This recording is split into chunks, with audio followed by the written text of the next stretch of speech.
नमस्ते। कभी ऐसा हुआ है आपके साथ कि रात के सन्नाटे में जब पूरी दुनिया सो रही हो, तो आपके ख्याल ही सबसे ज्यादा शोर मचा रहे हों? हाँ, इन्हीं शांत लम्हों में अक्सर हमारे विचार सबसे बुलंद होते हैं। तो चलिए, आज हम रात की गूंज नाम की एक बहुत ही खूबसूरत हीलिंग स्क्रिप्ट को डीकंस्ट्रक्ट करते हैं और समझते हैं कि कैसे इसके शब्द उन लोगों को सुकून देते हैं जो अक्सर रात के बेचैन घंटों में जागते रहते हैं। तो स्क्रिप्ट की शुरुआत होती है इन सीधे सरल शब्दों से। ये कोई सवाल नहीं है, ये एक तरह से एक पहचान है।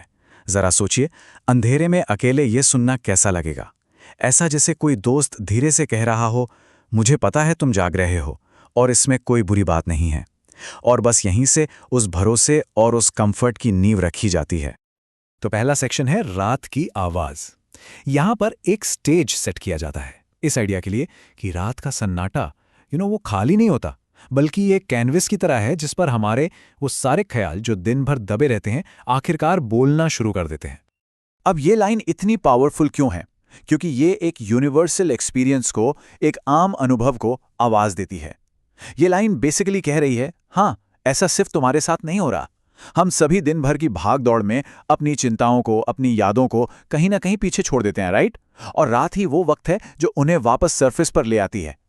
तो ये लाइन उस एहसास को वैलिडेट करती है और हमें महसूस कराती है कि हाँ, कोई है जो हमें समझ रहा है। इसके बाद स्क्रिप्ट एक बहुत ही इंटरेस्टिंग कॉन्फ्लिक्ट को एक्सप्लोर करती है दिन का मुखौटा सेक्शन में।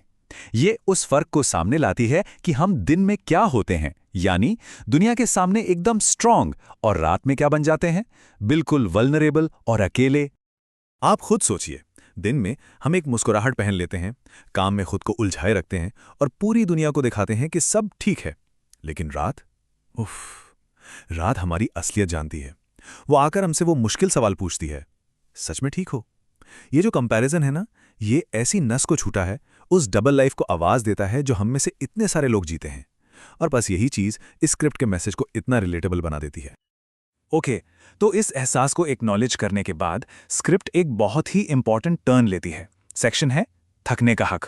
यहां पर बात सिर्फ प्रॉब्लम को पहचानने की नहीं है, अब यहां से एक सॉल्यूशन ऑफर किया जाता है। और वो सॉल्यूशन क्या है? वो है रैडिकल सेल्फ एक्सेप्टेंस, यानी खुद को जैसा है वैसा एक्सेप्ट करना।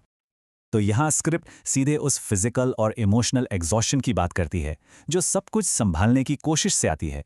इसमें कोई ब्लेम नहीं है, बिल्कुल नहीं। बस एक जेंटल सी एक्सेप्टेंस है जो कहती है, मैं देख सकती हूं तुम कितने थक गए हो। और फिर स्क्रिप्ट इंटेंशनली स्लो डाउन हो जाती है। ये छोटा सा फ्रेज, अगर ऐसा है, ये एक पॉज लाता है, एक ऐसी एक सांस लेने का मौका जो आगे आने वाले कोर मैसेज के लिए हमें तैयार करता है। और फिर आते हैं ये दो पावरफुल लफ्ज, रुक जाओ। बस ये एक कमांड है, हाँ, लेकिन एक कंफर्टिंग कमांड। ये उस कांस्टेंट प्रेशर से आजादी है कि चलना है, चलते रहना है। ये एक परमिशन है कि ठहर जाओ, सांस लो और बस बी।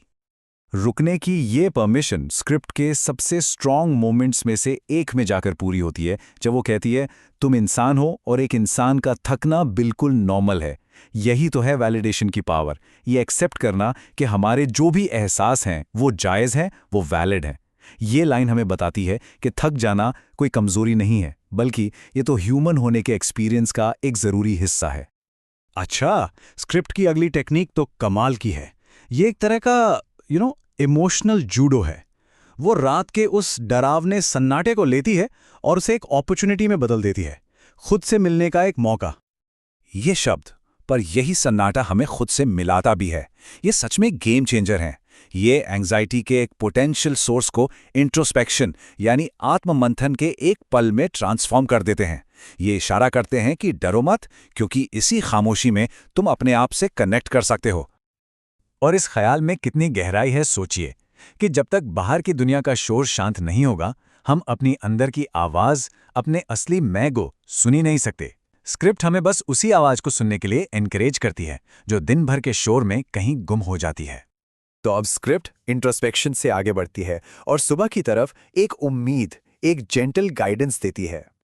यहाँ एक बहुत बड़ा शिफ्ट आता है। अब तक स्क्रिप्ट ख्यालों और जज्बातों पे फोकस कर रही थी, राइट?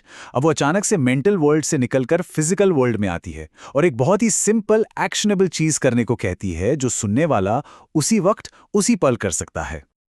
और ये प्रोसेस इतना आसान है, सो सिंपल। स्टेप 1, अपने दिल में उस भारीपन को महसूस करो। स्टेप 2, एक गहरी धीमी सांस लो। और स्टेप 3, जिंदगी से कहो मैं यही हूं। ये माइंडफुलनेस को इतना एक्सेसिबल बना देता है, इतना आसान, और सुनने वाले को अपनी परेशानी को हैंडल करने के लिए एक टूल दे देता है। ये एक कमाल का इंपॉर्टेंट डिस्टिंक्शन है जो स्क्रिप्ट बनाती है। ये अलग करती है कि हम असल में कौन हैं और हम इस पल में क्या महसूस कर रहे हैं। ये एक बहुत ही पावरफुल रिमाइंडर है कि फीलिंग्स तो बादलों की तरह हैं जो आते हैं और चले जाते हैं, लेकिन आसमान यानी हमारा कोर सेल्फ वो हमेशा वहीं रहता है। और अब आते हैं स्क्रिप्ट के आखिरी और शायद सबसे पावरफुल इमोशनल एंकर पर, कनेक्शन। ये एहसास कि हम सब एक दूसरे से जुड़े हुए हैं। इस सिंपल से स्टेटमेंट से मिलने वाला साइकोलॉजिकल कंफर्ट बहुत गहरा है। कभी महसूस हुआ है ना कि अपनी लड़ाई में आप बिल्कुल अकेले हैं? ये लाइन उस अकेलेपन की दीवार को तोड़ देती है और हमें ये यकीन दिलाती है कि नहीं, हम एक शेयर्ड ह्यूमन एक्सपीरियंस का हिस्सा है।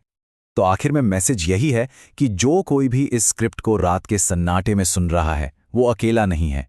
ये एक अकेले सॉलिटरी एक्सपीरियंस को एक कलेक्टिव एहसास में बदल देता है, एक ऐसी स्ट्रॉन्ग सेंस ऑफ बिलोंगिंग पैदा करता है, भले ही हम फिजिकली एक दूसरे से दूर हों।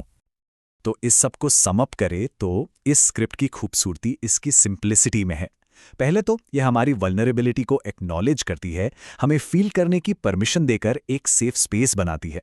फिर यह सन्नाटे को एक दोस्त की तरह पेश करती है, दुश्मन की तरह नहीं। यह हमें शांति पाने के लिए एक प्रैक्टिकल एक्शनेबल टूल देती है। और सबसे इंपॉर्टेंट, यह हमें याद दिलाती है कि इस सफर में हम सब एक दूसरे से जुड़े हुए हैं। और इसी के साथ हम आपको एक सवाल के साथ छोड़ जाते हैं। रात का सन्नाटा आपसे क्या कहता है? शायद ये एक मौका है उस अंदर की आवाज को सुनने का जो दिन के शोर में अक्सर दब जाती है। हमारे साथ रात की गूंज की इस गहराई में उतरने के लिए बहुत बहुत शुक्रिया।